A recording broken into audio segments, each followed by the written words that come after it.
All right, well, it's the 23rd of July, 1863, and we want to talk a little bit about what was going on inside this building as both armies have left Gettysburg, as the hospitals are beginning to concentrate.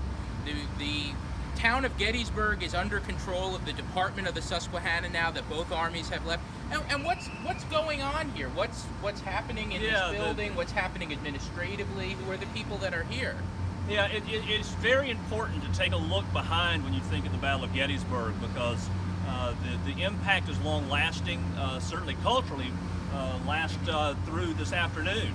But for the people of Gettysburg and for the men who were wounded, the men who were left behind, a dozen or so Confederate chaplains are left behind to help with the wounded men and the wounded Confederates in the hospital, and about 24 surgeons are left behind to help tend to the Confederate wounded. But by the 23rd of July, all those wounded Confederates had been taken from the field hospitals back to the west of town and brought to either the Seminary Hospital or to Camp Letterman on the other side of town. And the Union soldiers are experiencing the same thing. During the battle, hospitals are concentrated at the division level. So you see all of these hospitals being established by division. But as the armies leave and it needs to be more concentration, you start to see these general hospitals. And this is going to be one of those, and then Camp Letterman out on the York Road. Yeah, and the whole emphasis in the treatment has changed from the battle, from stabilizing men, from doing the immediate amputations and the immediate treatment, to long-term care. Sure. Here in this hospital, in the Seminary Hospital, just in the building and on the grounds out in front and to the north, you've got a number of men who are in long-term care. The longest is September 16th. September 16th. I also want to point out that as early as July 7th, the Army is starting to evacuate people out of Gettysburg, wounded soldiers out of Gettysburg on the railroad. Yeah. And between July 7th and actually July 22nd, which was yesterday, they evacuate over 11,000 soldiers out of Gettysburg on one rail line. And it's amazing. It's remarkable, amazing the logistics of dealing with Civil War armies and everything that goes on around them is a tremendously important and oftentimes understudied part of the war. I mean, if you think about the Second American Industrial Revolution, the lessons that were learned during the Civil War in administering hospitals, railroads, the quartermaster and the Ordnance Bureau, managing all this laid the lessons for the men who end up, and it sets the stage for the Second American Industrial Revolution. So, but we want to talk about a couple of men today who frequently walked up these stairs and into the Seminary Hospital in the latter part of July 1863. So, Peter, you want to talk about... one of these men is Dr. James Bolton, and Bolton would have been in this building on this date in 1863. He is the surgeon of the 143rd Pennsylvania, part of the Bucktail Brigade. He's about 29 years old, and he's from Chester County, Pennsylvania, and he's an interesting figure because he's part of this new professionalizing class of medical personnel. Up to the Civil War, up to the 1850s, and then even into the Civil War, doctors are not professionalized. Some of them are not going to school or going to schools for pay. But Fulton is part of this new class that is actually trained at elite medical schools in Philadelphia, and he graduates right before the war and joins up in 1862. He's going to serve for 2 years. He's here on July 1st as one of the assistant surgeons with the 143rd Pennsylvania. He's actually sent out to the McPherson farm out on McPherson Ridge to establish a forward first aid station, a sort of a first stop for a wounded soldier to be stabilized before being sent back to a larger division field hospital, which this building has become on July 1st. He gets out there and he doesn't have any supplies, so actually he comes back here to the seminary, and as he's here, the medical director sends him back into town to establish the division field hospital for the 3rd Division of the 1st Corps. So he's going to spend much of his time during the battle down at the Catholic Church and the Presbyterian Church in Gettysburg. He's actually going to be captured. He's going to be one of the men that stays behind the Confederate lines as the Confederate Army takes the town. And he's going to spend 4 days essentially in captivity, but still ministering to wounded soldiers, to mostly just feeding them. As the armies leave, the Union Army is going to leave Gettysburg on July 7th. They are going to take a lot of the surgeons with them, but Fulton is going to stay. Eventually he's sent to this building, and as Daryl pointed out, you know, by this time they're not doing these radical surgeries. The amputations have pretty much all been finished, and now it's just care to kind of keep them at stabilized. And this stabilization is really important. You mentioned the evacuation of these wounded men. Yeah. What's going on here is preparations for evacuations to Baltimore, to Philadelphia, to larger hospitals. And the medical personnel of the Union Army is very conscious of the fact that soldiers need to be at a certain point before they're moved, that we don't want to move them too quickly because that's going to be detrimental to their recovery. So actually Fulton comes here and he's going to walk right up these stairs and he's going to go into the building, and he writes later on in his diary that he had control of all of the patients on the 3rd floor of the building, and he spent most of his time dressing wounds, which is that care. And he's very proud of the fact, and we should all be proud of the fact that he writes not a single patient under his watch died. In all of that time, and he's going to be here until the first week of August, and then he's going to go and end up rejoining his regiment. Yeah, and Peter Tinsley, the chaplain of the 28th Virginia, also walked up these stairs on a regular basis in the latter part of July 1863. Tinsley was the chaplain of the 28th Virginia in Garnett's Brigade. He had a fairly strong relationship with General James Kemper. And when Kemper is wounded during Pickett's charge, he's carried to a hospital back near Bream's Mill in the Black Horse Tavern area, and where he is stabilized and is doing fairly well. And Tinsley is with him pretty regularly. Though Tinsley is out around the battlefield, he has several encounters with the volunteer nurses who had come to Gettysburg.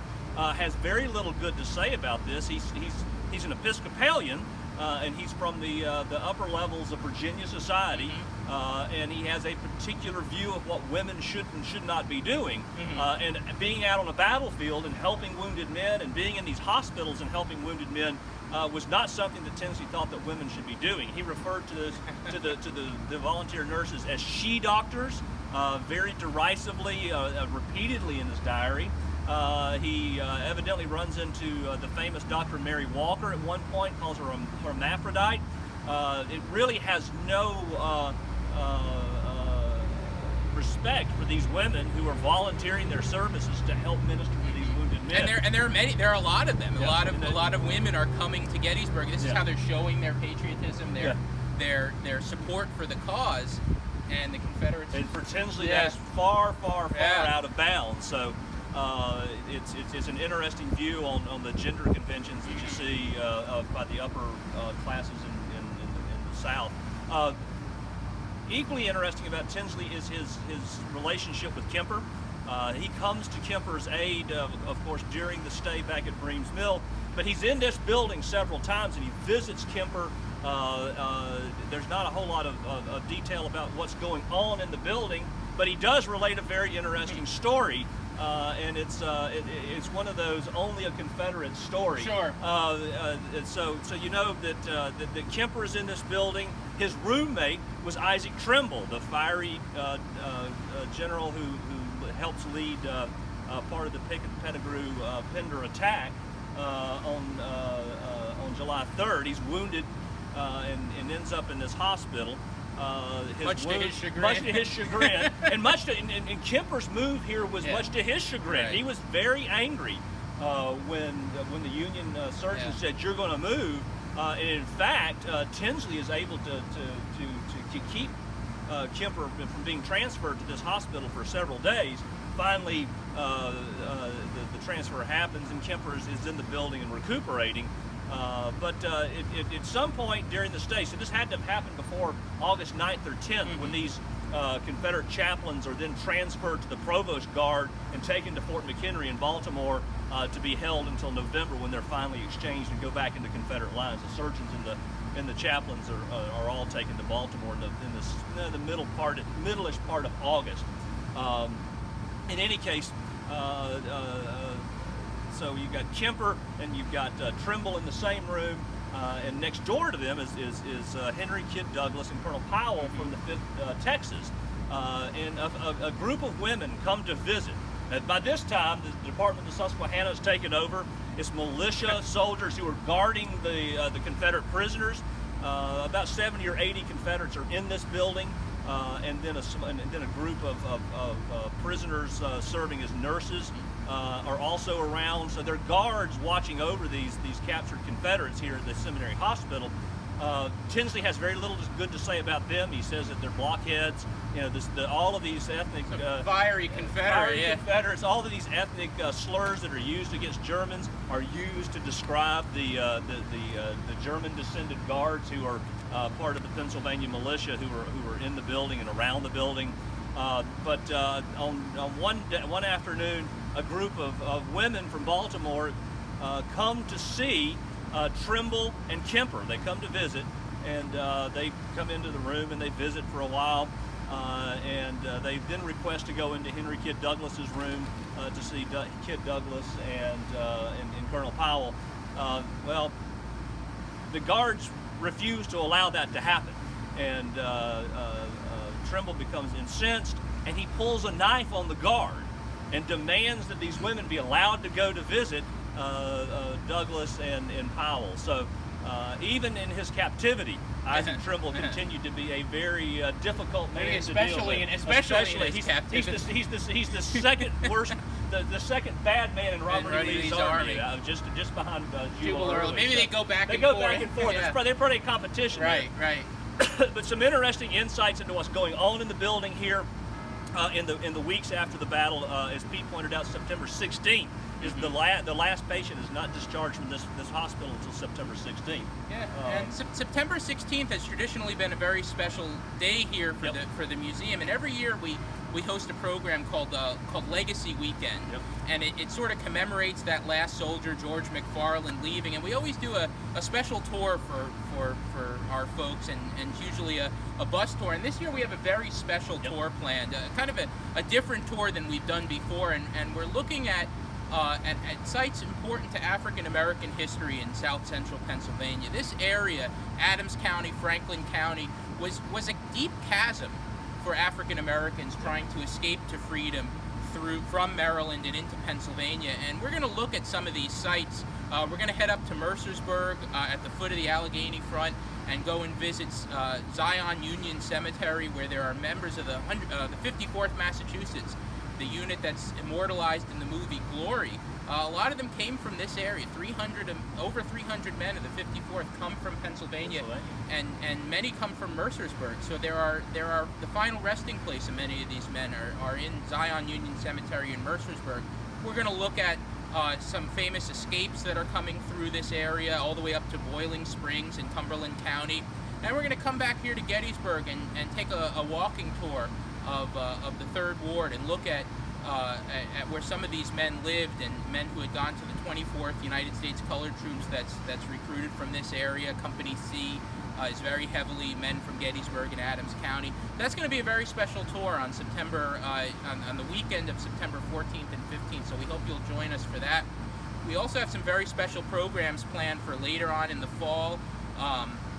In November, on November 2nd, we're going to have Robert Hicks from the Mutter Museum in Philadelphia come and talk to us about Dr. James Bolton. He just finished a great new book on Fulton using Fulton's diary, and he commissioned scholars in the medical history field to write articles based on Dr. Fulton's experience. It gives us a much fuller view. It's one of the best edited versions of the diary that's come out. This context that's provided is just really remarkable. And then we're also going to have Barbara Franco, who's the founding executive director emerita of the Seminary Ridge Museum. She's going to come, and she's been working on this project for 5 years to identify and document every single surgeon that was present at Gettysburg, Union and Confederate. And at this point, she's got something like 1,200 names. Yes. So and the patterns that she's been able to tease out of this is incredible. So we won't tip our hat on that one. Right. We won't tip our hand on that one. Some really fascinating new insights coming out of this. So this is going to be a great event if you're in town on November 2nd. It's going to be a free event too, so you can come on down and join us. learn a little bit more about the medical history of Gettysburg and medical history of the Civil War. And then we also have our free summer walking tours. So on August 9th, just in about a week and a half, we're going to have our a tour looking at the final attack, looking at Scales and Perrin's attack on the seminary grounds, on the barricade of rails, the Union defense. We have to talk about that. And then September 6th, we're going to have a tour that looks at this area as the Confederate nerve center. Right. As the Confederates are making the decisions right on the seminary ground, between Lee's headquarters on the Chambersburg Pike and pretty much the Fairfield Road. The major decisions of the Confederate Army are taking place from the evening of July 1st all the way through the retreat. So we're going to have a really fun walking tour on that. So we hope that that's free as well. We hope that you'll join us. More information can be found on our website. And we hope to be doing more videos like this where we tell these stories of the men who were in and around, men and women in and around this building. So we hope that you'll keep up with it, and we look forward to seeing you here on the Ridge. Y'all take care.